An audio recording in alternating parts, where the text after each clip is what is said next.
Is your heart to blame if you can't get it up?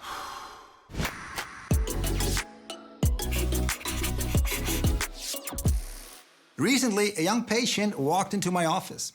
He was just 28, he worked as a crane operator, and he was having trouble with his, you know what. On top of the stress that any young man would experience when confronted with impotence, he was also worried that his heart might be the reason why he couldn't get his little crane up. And of course, he asked me for a prescription.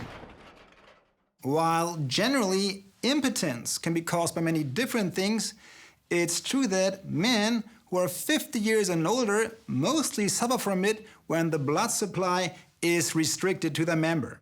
In these cases, this is mostly due to arteriosclerosis, the hardening and narrowing of our arteries. Without enough blood, a full erection is impossible, no matter how much fun you're having.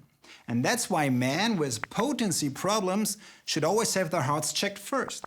But this patient was still quite young and didn't present any of the common risk factors for arteriosclerosis, such as smoking, high blood pressure, or high cholesterol levels. What he did have, though, was an incredible amount of stress to deal with. Across the board, when it comes to younger males, stress is one of the leading causes for sexual difficulties. But how can psychological stress have such a huge impact on our body?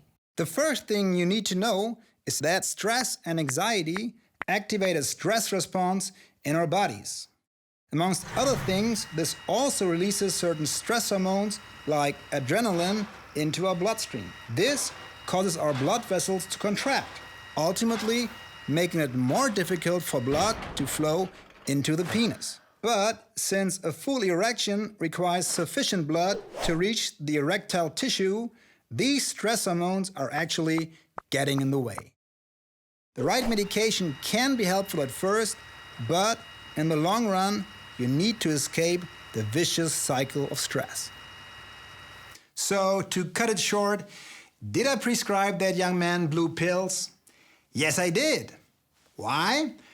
Because sometimes this can relieve the performance anxiety that would only make getting hard even harder. But aside from that, it was more important that we looked at what was really causing my patient's stress and how he could deal with it on the long term. Slowly but surely, he did indeed manage to reduce the incredible levels of stress he had been facing. He talked to his boss and was given a different, less stressful position. He joined the local soccer club, and he even tried out several relaxation techniques. And while he did use some of the blue pills at first, he soon realized that with less stress in his daily life, he didn't really need them anymore. So, what can we learn from this case? Sexual problems can have physical and psychological causes. Drugs like Viagra can help overcome initial performance anxiety, but it's always worthwhile to dig deeper in search of the underlying causes of our problems. And that's the best way to keep your crane in good working order. So guys, to wrap it up, here's what you can do. You're not alone, so don't be shy to ask your doctor for help. And if it turns out that stress is the main factor, find ways to wind down a bit, and you'll be amazed at how soon you're back on track and able to enjoy love. So my friends, stay happy, stay healthy, and remember to always follow your Dr. Heart.